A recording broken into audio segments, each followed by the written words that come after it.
So I don't really like debates, and you will never likely see me participate in any sort of debate.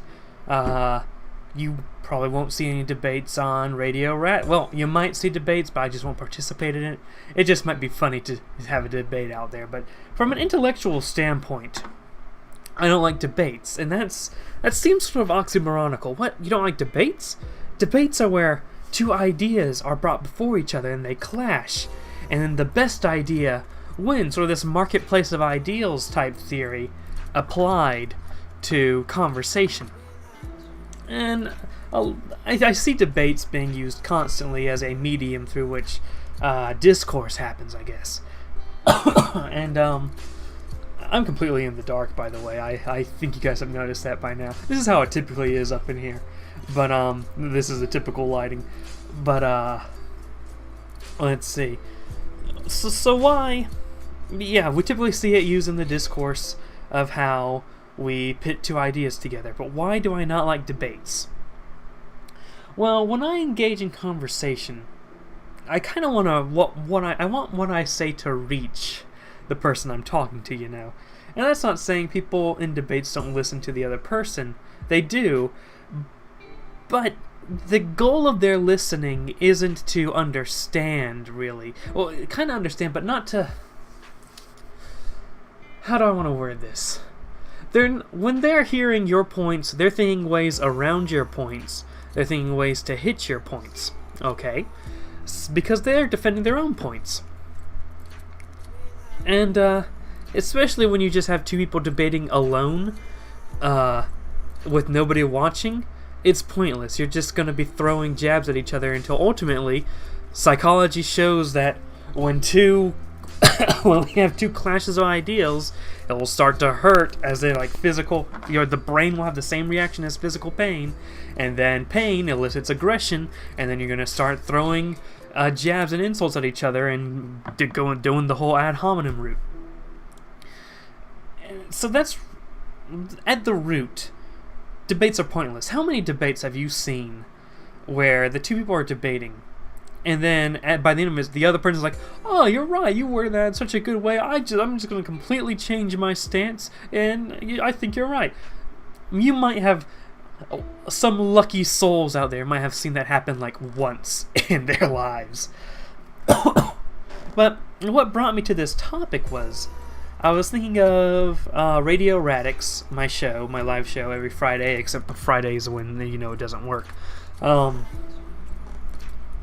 I was thinking, it was once called Primus Prime Time, and we had to talk about guns, the pew-pew question.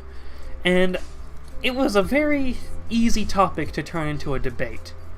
But that's not what I wanted it to be, because, well, you already know my opinion on debates. Here's where I learn... What's the way I want to word this? I've said this before. That not everyone should... I said this before in some video. I said I don't think everybody should do X. I don't think everybody should listen to two different sorts of opinions and try to shift things out for themselves. And what I mean, I think I've said that before, or something around that sort of sphere. What I meant by that was that I don't think everyone has the capacity to listen to multiple points of view and corroborate their own point of view after some research. That takes a lot of proficiency in being able to handle cognitive dissonance. And a lot of people can't deal with cognitive dissonance. Even full-on professional psychologists can't deal with cognitive dissonance all that well. I think I can handle cognitive dissonance well, but I think everyone thinks they can. But I try to have that open. I think I've done a good job at this point in my life. But I'm all about the cognitive dissonance, learning that you did something wrong, you feel what you believe is wrong, when you find enough data to support the other side, and just being able to switch sides. That's a very interesting skill to develop.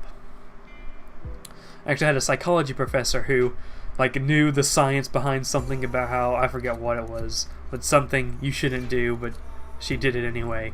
And she's like, the cognitive dissonance is strong. She would be able to teach against her own beliefs because she knew the science supported things against her own beliefs.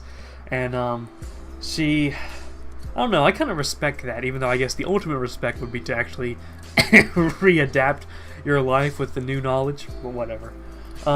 Here's what I think: if you have the capability to deal with cognitive dissonance and the open-mindedness to listen to other ideas, it's more important to be able to listen to them than it is to pick them apart. And I say this because critical theory, the idea of picking things apart, is something that's taught in critical thinking throughout, at least in my experience, throughout like middle school, high school, into college. That's something that a lot of people these days are trained to be able to do. Being able to listen is another thing. You need a solid combination of both. You need to be able to pick apart ideas, but you need to also be able to listen to an idea and say, you know what, that sounds right. If you have the ability to master those two things, then the best way to sort of facilitate a debate is do your own research. What I like to do with, especially political pundits, or political figures in general, is to watch interviews with them rather than watch debates with someone they're ideologically opposed. The only time I like debates is when the two people debating have very similar ideas. Because I think nuance is very important, especially in philosophy and the political sphere. Nuance is very important, and I think one of the best ways to see nuance is when two people with very similar ideologies debate, and you get to really see where their differences lie. Maybe they believe the source of human nature is someplace different, even though they both believe in, say, the preservation of tradition or something like that. It's nuanced, I guess. You know, that's the only time I like to see debates, because that's when you get to see nuance shine. When you're just comparing two polar opposite ideas, listen to interviews of people who support the ideas and be able to understand the argument they're articulating. Because if you can listen to multiple interviews and be able to understand their points, then you sort of do the debate within your own head, and that sounds kind of freaking mental, but you'll hear multiple points and you'll be able to weigh the points. Debates, more often than not, debates are like anime. Sure, some of them might be good, but most of it's crap. And that's really my problem with debates.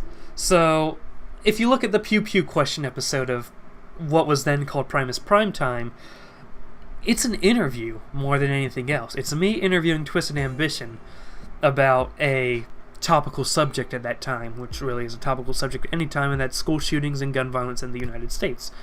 And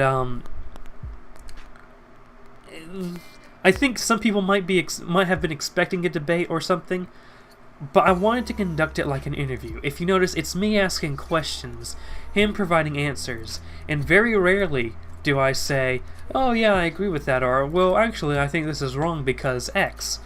Because that's not what I was there for. It was there to, I guess, ultimately pick and, like, lay out, I guess, Twisted Ambition's views, or using Twisted Ambition as a stand-in for one facet of the, I guess, pro-gun side. Forgive me, the terminology's off a bit there. Just to see that laid out, without anyone interrupting each other, without anyone starting throwing insults at each other.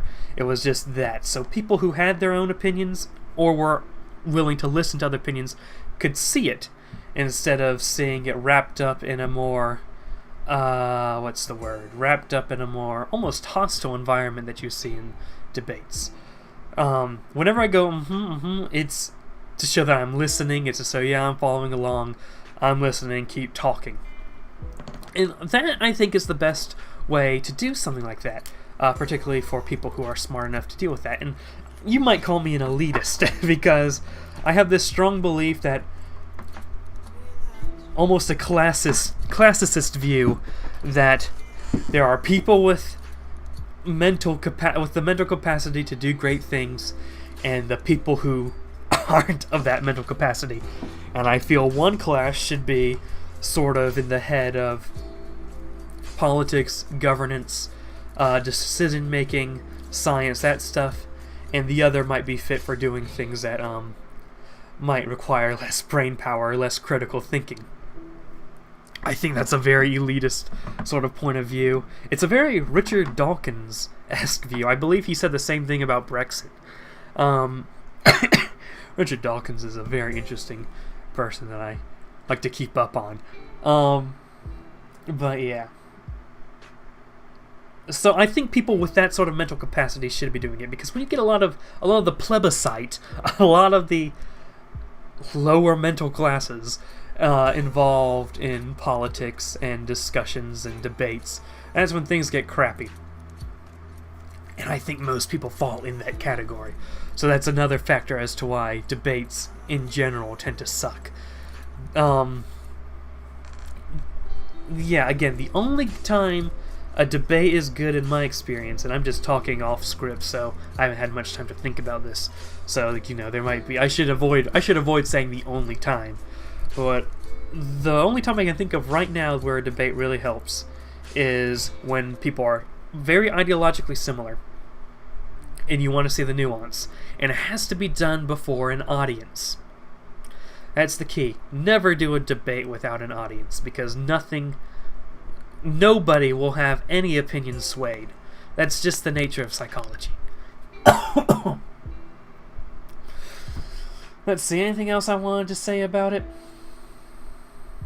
No, it was just on my mind. It was on the list of Radio Radix topic ideas, and I realized I either don't have enough to say on that subject for a Radio Radix live stream, or it's not really a good discussion piece. It's more of a rambling.